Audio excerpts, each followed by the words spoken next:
La columna de esta semana se titula El ataque del dictador Bukele. Hace 2 años fui a El Salvador para reportear la guerra contra las pandillas del régimen de Nayib Bukele. Pude constatar sus éxitos en barrios antes tomados por las violentas maras en que los vecinos volvían a salir a la calle sin miedo a los balazos y las extorsiones. Y también sus costos, con decenas de miles de salvadoreños encarcelados, sin pruebas ni derecho a defensa, enviados a la cárcel por delitos tales como tener un tatuaje o haber sido señalados, denunciados, significa, anónimamente. Entrevisté entonces a Ruth López, directora de la Unidad de Anticorrupción y Justicia de Cristosal, una ONG fundada por obispos anglicanos en 2001 y reconocida mundialmente por su defensa de los derechos humanos en América Central. Su diligente labor me hizo pensar en la Vicaría de la Solidaridad chilena. Tal como ellos, Ruth y sus colegas hacen un trabajo de hormigas, recopilando uno a uno los casos de personas que han sido encarceladas. Es un esfuerzo hercúleo. La Fiscalía, la Justicia y la Policía son dóciles instrumentos del régimen. Los jueces declaran legales los arrestos en audiencias telemáticas en que comparecen decenas o cientos de presos a la vez y en que los fiscales presentan un mismo cargo genérico para todos ellos. Según las normas del régimen de excepción, las personas quedan encarceladas indefinidamente. El gobierno reconoce que 8.000 de los arrestados eran inocentes y los ha liberado después de meses o años en el infierno. Cristosal ha aprobado la muerte de cerca de 400 personas dentro de las cárceles, muchos de ellos con signos de tortura, contra los que jamás se presentó una acusación ni se les llevó a juicio. Fueron arrestados como inocentes y murieron como inocentes. Otros muchos, cerca de 85.000, siguen en las cárceles. Algunos de ellos son peligrosos delincuentes, otros no. Algunos son miembros de las maras, otros no.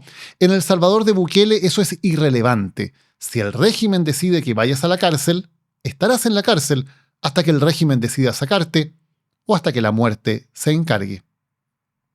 Ruth sabía que su trabajo era de alto riesgo.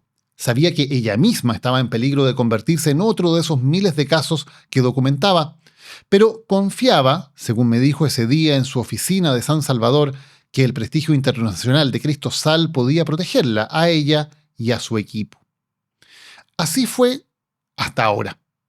El domingo 18 de mayo a las 11 de la noche, una patrulla policial llegó a su casa pidiendo hablar con ella por un accidente de tránsito.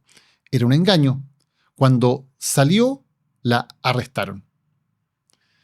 Al momento de escribir estas líneas, Ruth todavía sigue encarcelada. Como es habitual, no hay cargos ni derecho a defensa. La Fiscalía se limitó a postear en redes sociales diciendo que se la acusa de peculado, o sea, de robo de fondos públicos. El arresto de Ruth es parte de una escalada represiva desatada por el régimen de Bukele en los últimos días. Han sido capturados líderes sociales, ambientalistas y empresarios. El martes de la semana pasada, Bukele envió e hizo aprobar por el Congreso, en 84 minutos de tramitación, una ley de agentes extranjeros que le permite dictaminar qué organizaciones no gubernamentales y qué medios de comunicación pueden trabajar y cuáles no en el país. Es que Ruth López es peligrosa, no solo porque investiga el arresto de ciudadanos inocentes, también descubrió y denunció públicamente 15 casos de corrupción en las altas esferas del régimen. Los periodistas de El Faro, también perseguidos, vienen denunciando la corrupción de todos los gobiernos salvadoreños hace años y también la de Bukele. Han comprobado, por ejemplo, que la familia presidencial se ha convertido en terrateniente durante su mandato, comprando 16 inmuebles y cientos de hectáreas por un valor de más de $9 millones. Bajo el régimen de excepción, todos los datos sobre el patrimonio presidencial son secretos. Con Bukele pasa lo que ocurre con todos los dictadores. Los dictadores honestos no existen.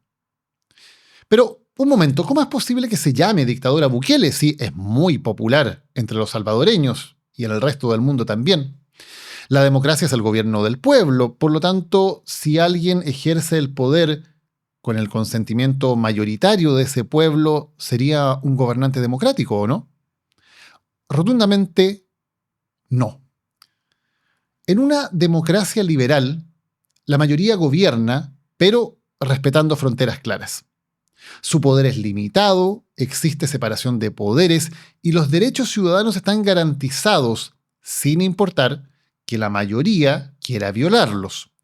Una serie de derechos, el derecho a la vida, a la libertad, a la igualdad ante la ley, a la libre expresión, etc., se consideran inmanentes a cada ser humano.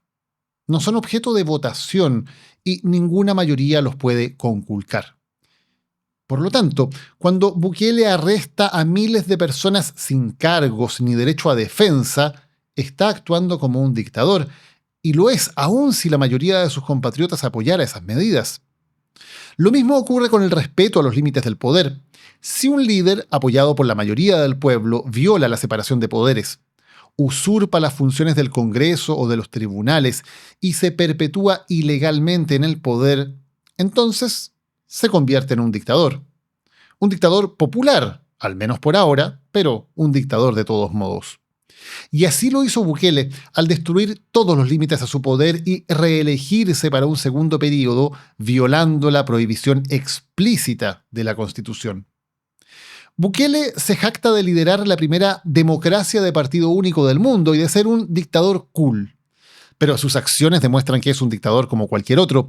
Su ley de agentes extranjeros es una copia casi exacta de la usada por el tirano de Nicaragua, Daniel Ortega, para reprimir a los críticos. Ortega se proclama de izquierda.